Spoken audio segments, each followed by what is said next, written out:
ओम शांति। आज 7 अप्रैल 2021 के मधुर महावाक्य है और आज की मुरली में बाबा कहे, बाबा कितना दूर देश से आए हैं नई दुनिया की स्थापना करने के लिए, और तुम बच्चे भी उस नई दुनिया के लायक बन रहे हो। साथ ही साथ बाबा कहे, तुम बच्चों को निश्चय है और इसीलिए जो बच्चे निश्चय बुद्धि होकर के चलते हैं उनका रिस्पॉन्सिबल भी शिव बाबा है।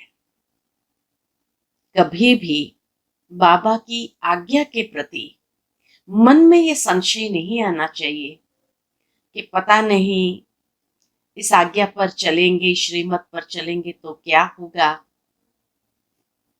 बाबा कहे, जब निश्चय बुद्धि होकर के चलते हैं तो निश्चय का बल स्वयं में जमा होता है, जिससे अवस्था अचल अडोल हो जाती है।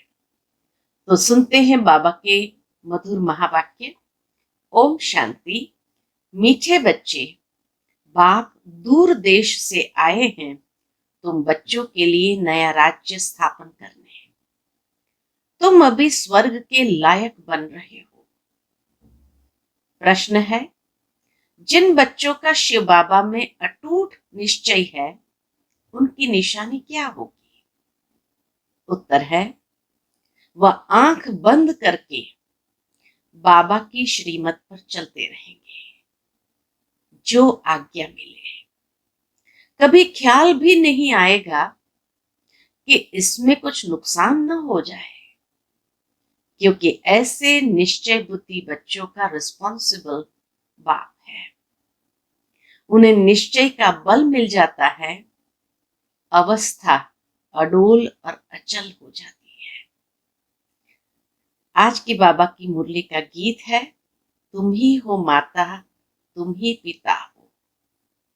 ओम शांति।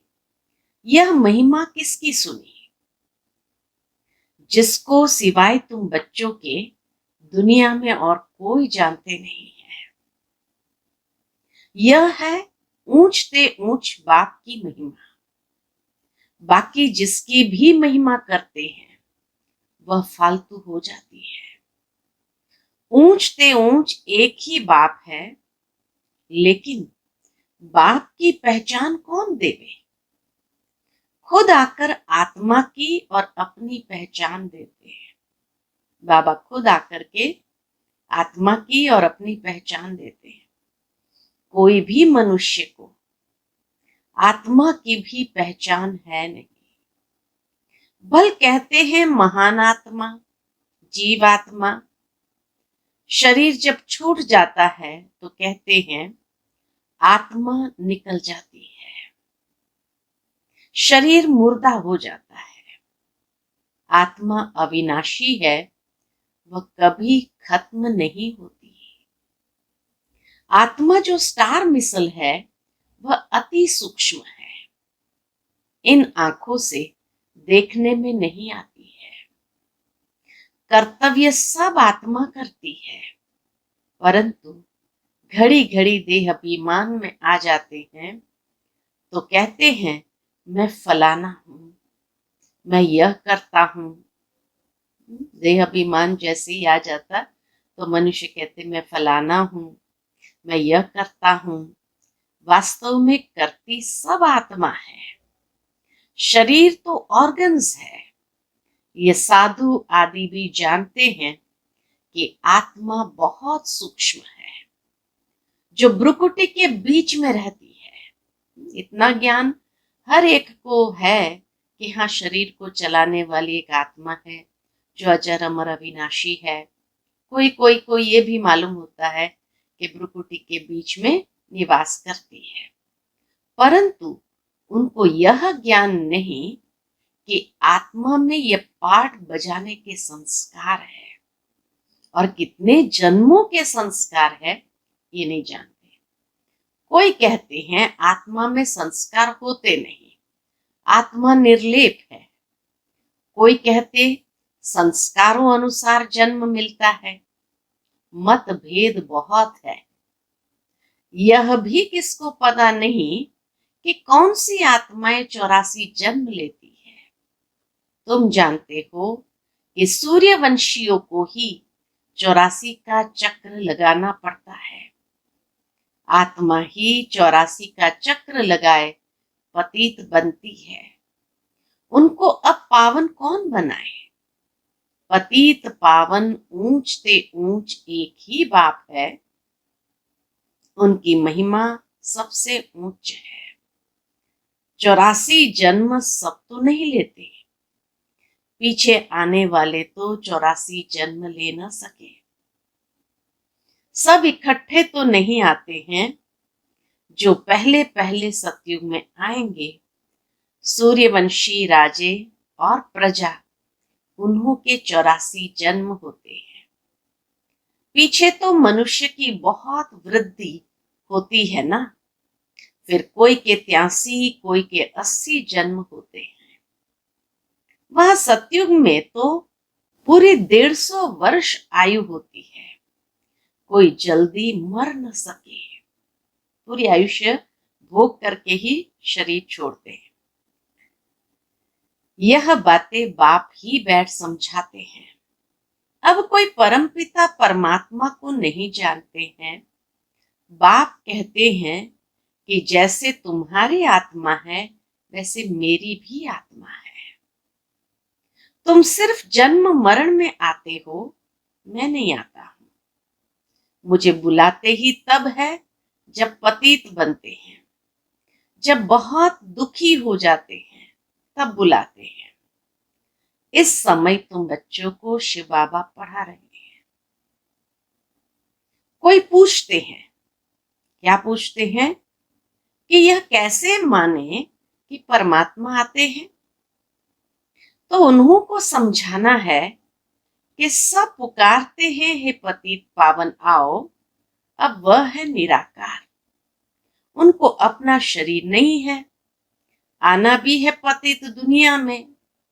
पावन दुनिया में तो नहीं आएंगे। पतितों को पावन बनाना है तो पतित दुनिया में ही आएंगे। पावन दुनिया में तो नहीं आएंगे। ऐसे समझाना चाहिए। यह भी समझाना है कि परमात्मा इतना छोटा है जैसे आत्मा छोटी है, परंतु वह है मनुष्य सृष्टि का बीज रूप, नॉलेजफुल। बाप कहते हैं कि तुम मुझे परम पिता परमात्मा कहते हो, पुकारते हो तो जरूर आएंगे ना। गायन भी है कि दूर देश का रहने वाला आया देश पर आए। अब बाप द्वारा मालूम पड़ा है कि अभी हम पराये देश अर्थात रावण के देश में हैं। सतयुग त्रेता में हम ईश्वरीय देश अर्थात अपने देश में थे। फिर द्वापर से लेकर हम पराये देश, पराये राज्य में आ जाते हैं। वाम मार्ग में आ जाते हैं। फिर भक्ति शुरू हो जाती है। द्वापर से फिर भक्ति शुरू हो जाती है। पहले पहले शिव बाबा की भक्ति करने लग जाते हैं। वे लोग शिव का इतना बड़ा लिंग बनाते हैं, परंतु इतना बड़ा तो वह है नहीं। अभी तुमने समझा है कि आत्मा और परमात्मा में क्या फर्क है। वह नॉलेजफुल, सदा पावन, सुख का सागर, आनंद का सागर है। वह परम आत्मा की महिमा है ना। अब बुलाते हैं कि हे पतित पावन आओ। वह है परम पिता जो कल्प कल्प आते हैं। दूर देश के रहने वाले मुसाफिर को बुलाते हैं, उनकी महिमा गाते हैं। ब्रह्मा सरस्वती को तो बुलाते नहीं हैं, परमात्मा को बुलाते हैं, पतित पावन को। तो बाबा कहे ब्रह्मा सरस्वती को तो बुलाते नहीं हैं, पुकारते हैं निराकार परमात्मा को। आत्मा बुलाती है कि दूर देश के रहने वाले अब आओ देश पर आए, क्योंकि सब पतित बन चुके हैं। मैं भी आऊंगा तब जब रावण राज्य खत्म होना होगा, मैं आता भी हूं संगम युगे। ये किसको भी पता नहीं है। कहते भी है कि वह परम आत्मा बिंदी है। आजकल फिर कहते हैं आत्मा सो परमात्मा, परमात्मा सो आत्मा। आत्मा सो परमात्मा हो न सके।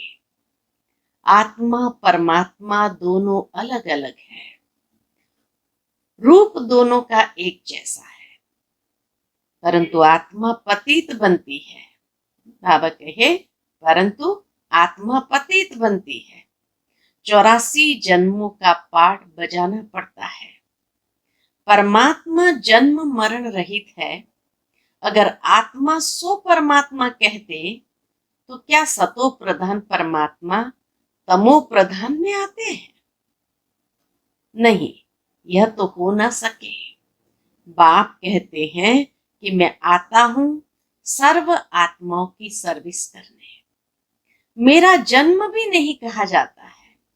मैं आता ही हूं नरकवासियों को स्वर्गवासी बनाने। पराये देश में आए हैं अपना स्वर्ग स्थापन करने।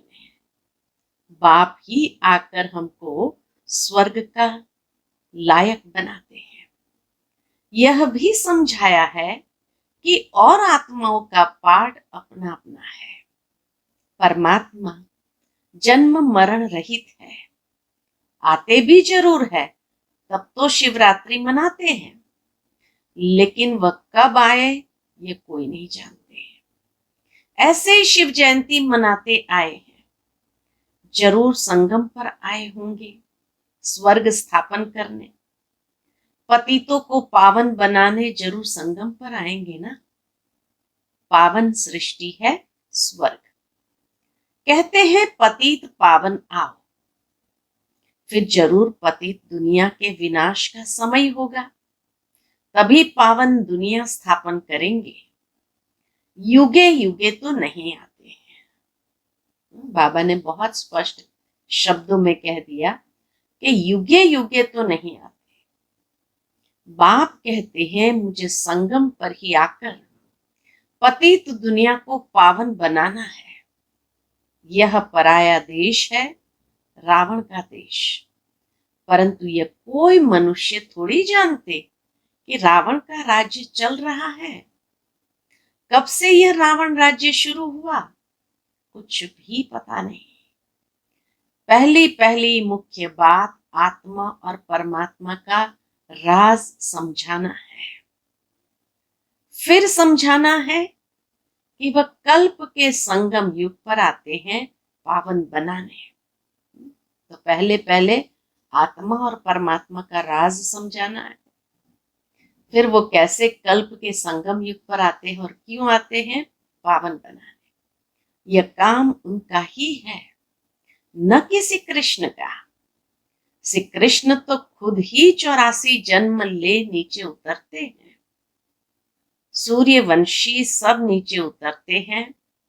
झाड़ आधा ताजा आधा पुराना थोड़ी होगा। जड़ जड़ीभूत अवस्था सबकी होती है।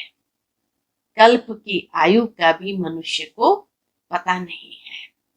शास्त्रों में लंबी चौड़ी आयु दे दी है। यह बाप ही बैठ समझाते हैं। इसमें और प्रश्न उठ न सके।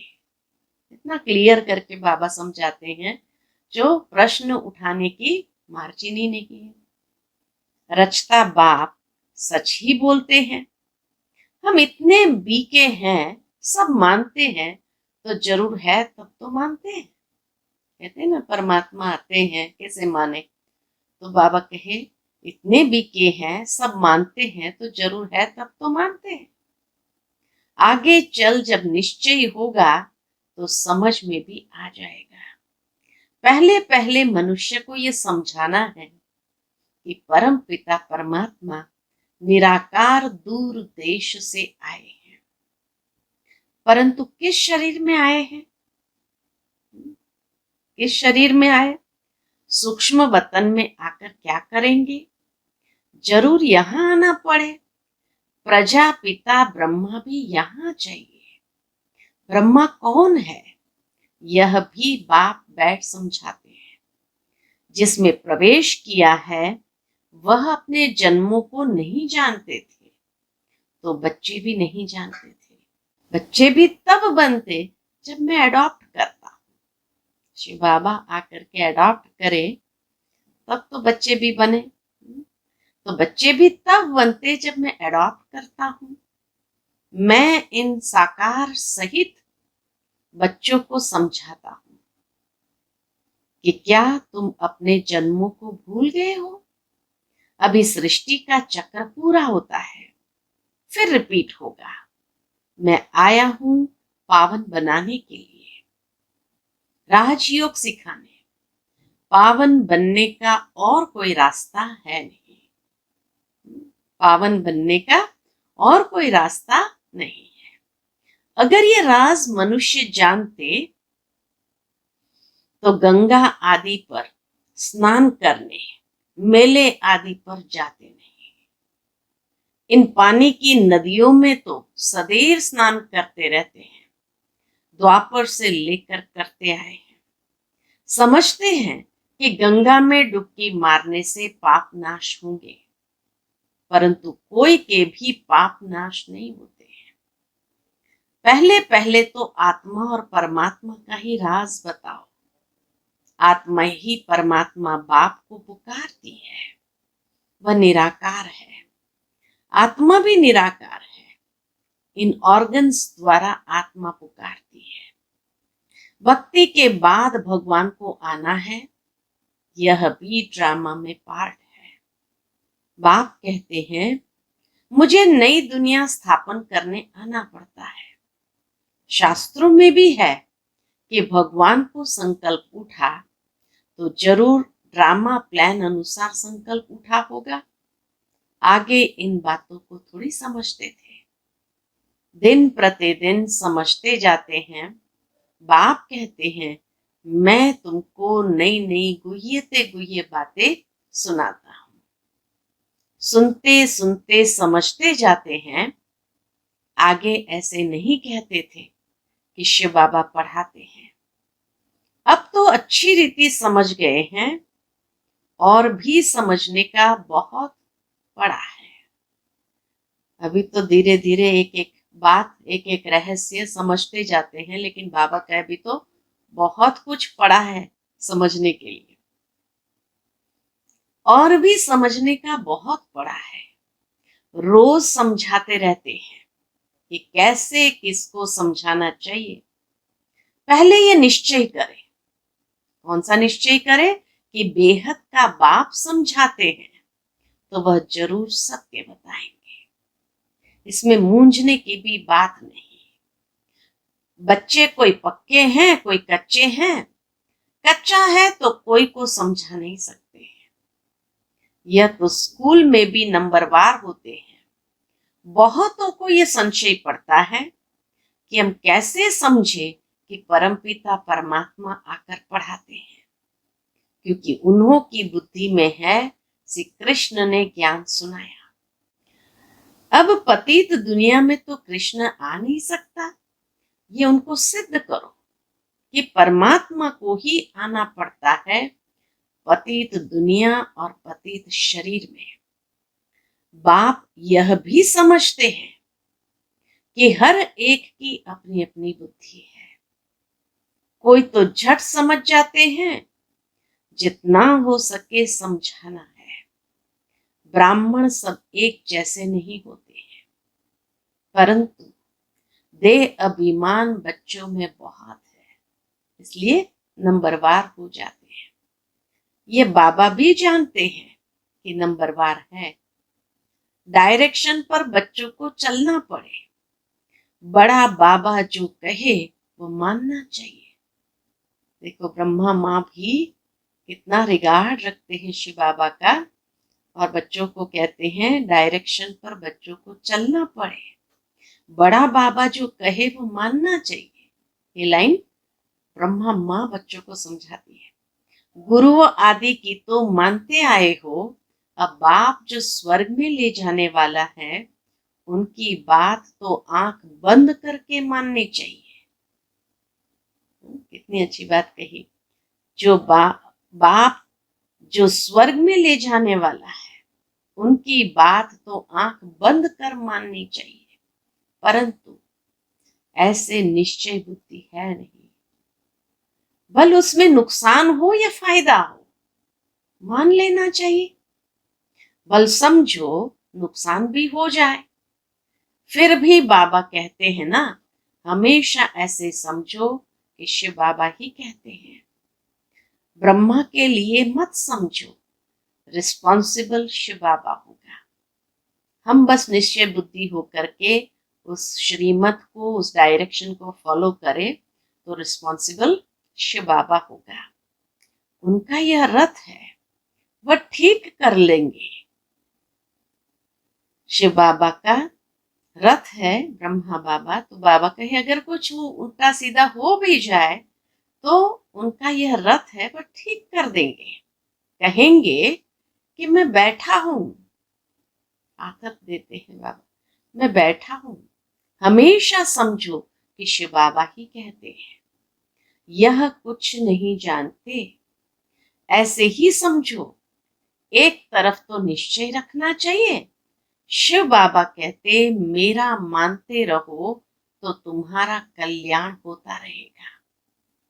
यह ब्रह्मा भी अगर कुछ कहते हैं तो उनका भी रिस्पॉन्सिबल मैं हूं। शिव बाबा गारंटी लेते कि उनका भी रिस्पॉन्सिबल मैं हूं। तुम बच्चे फिक्र नहीं करो, शिव बाबा को याद करने से अवस्था और ही पक्की हो जाएगी।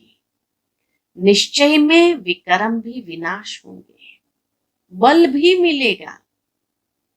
निश्चय बुद्धि होकर के जब बाप को याद करते हैं तो विकर्म भी विनाश होंगे और बल भी मिलेगा।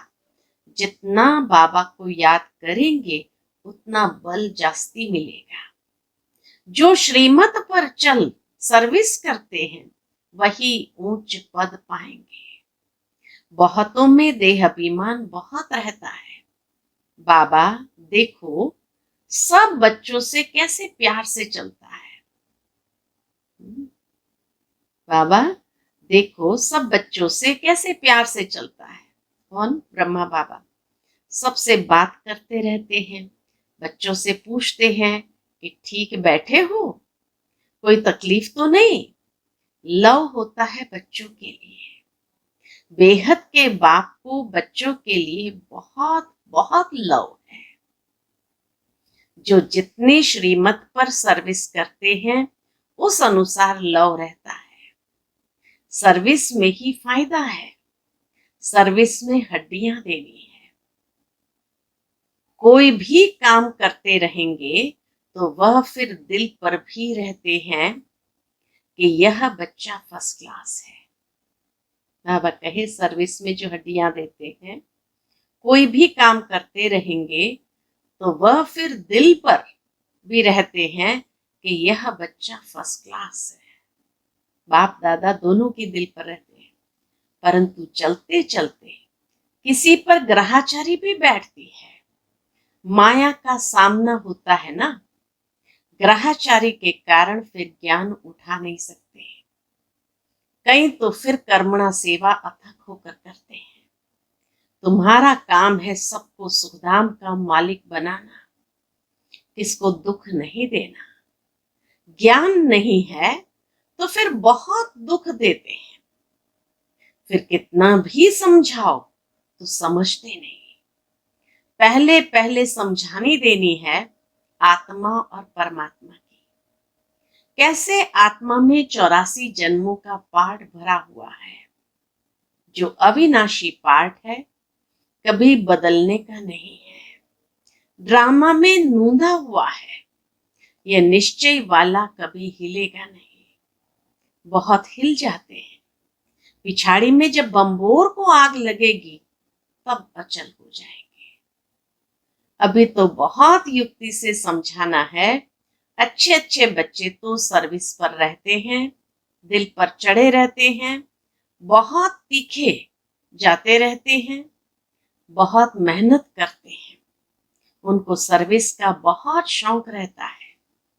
जिनमें जो गुण है वह बाबा वर्णन करते हैं। अच्छा, मीठे मीठे सिकिलते बच्चों प्रति माता पिता बाप दादा का याद प्यार और गुड मॉर्निंग। रूहानी बाप की रूहानी बच्चों को नमस्ते। हम सब रूहानी बच्चों की रूहानी माता पिता बाप दादा को याद प्यार, गुड मॉर्निंग और नमस्ते। नमस्ते। शुक्रिया बाबा, शुक्रिया। आज की मुरली से धारणा के लिए मुख्य सार है। पहली पॉइंट, सर्विस में हड्डियां देनी है। किसी भी बात में संशय नहीं उठाना है। सबको सर्विस से सुख देना है, दुख नहीं। दूसरी पॉइंट, निश्चय के बल से अपनी अवस्था को अडोल बनाना है। जो श्रीमत मिलती है उसमें कल्याण समाया हुआ है, क्योंकि रिस्पॉन्सिबल बाप है, इसलिए फिक्र नहीं करना है। आज का बाबा का मधुर वरदान है, सहज योग को नेचर और नेचुरल बनाने वाले हर सब्जेक्ट में परफेक्ट भव। सहज योग को नेचर और नेचुरल बनाने वाले हर सब्जेक्ट में परफेक्ट भव। जैसे बाप के बच्चे हो, इसमें कोई परसेंटेज नहीं है। ऐसे निरंतर सहज योगी व योगी बनने की स्टेज में अब परसेंटेज खत्म होनी चाहिए। जैसे बाप के बच्चे बने हो, उसमें कोई परसेंटेज नहीं है। ऐसे निरंतर सहज योगी व योगी बनने की स्टेज में अब परसेंटेज खत्म होनी चाहिए। नेचुरल और नेचर हो जानी चाहिए। जैसे कोई की विशेष नेचर होती है, उस नेचर के वश न चाहते भी चलते रहते हैं। ऐसे यह भी नेचर बन जाए, क्या करूं, कैसे योग लगाऊं, यह बातें खत्म हो जाए तो हर सब्जेक्ट में परफेक्ट बन जाएंगे। परफेक्ट अर्थात इफेक्ट और डिफेक्ट से परे। परफेक्ट अर्थात इफेक्ट, माया की इफेक्ट और डिफेक्ट से परे। आज का स्लोगन है, सहन करना है तो खुशी से करो, मजबूरी से नहीं। सहन करना है तो खुशी से करो, मजबूरी से नहीं। अच्छा, ओम शांति।